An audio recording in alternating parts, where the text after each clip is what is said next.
Stirring a pot of soup for the soul over a small open fire, she sits. Simple fare for a simple life.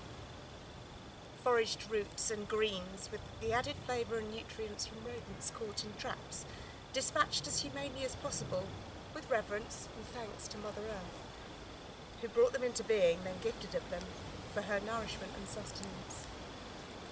Soup to share with all who would come to seek her wisdom. She's the listener, the reasoner, with practised patience and healing hands. She reads the eyes, the subtleties, the nuances of face and phrase.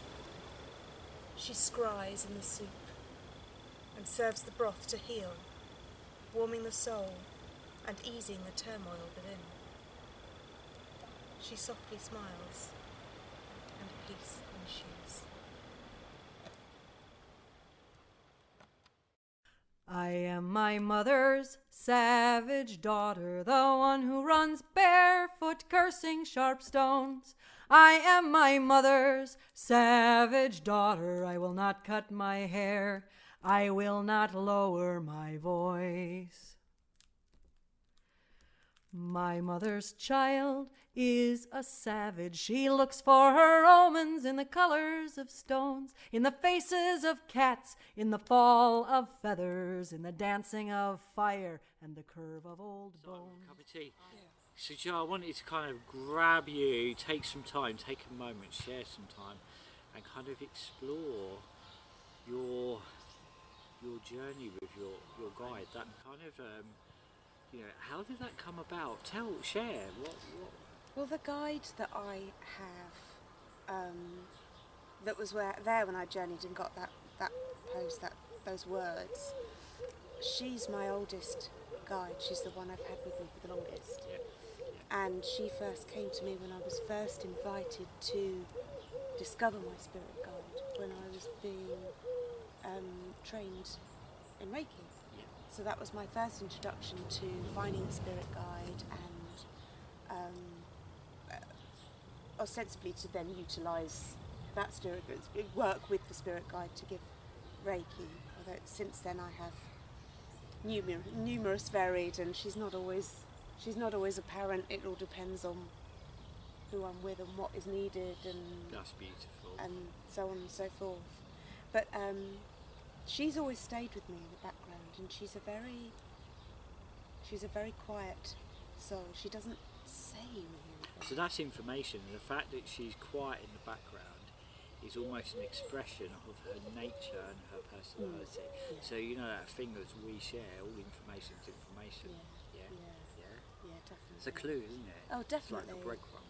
And it encourages me to keep quiet. To go into the quietness, into the stillness. And have that patience. She's got this enduring patience that just sucks me in somehow. It's just, whenever I see her, whenever she presents herself, just to sort of describe her, she's tan-skinned with big blue eyes, big almond blue eyes. She has dark or black hair, dark brown hair, I think, tied up in a bun, much as I often do, although you don't see the bun. She's much better at it. And she's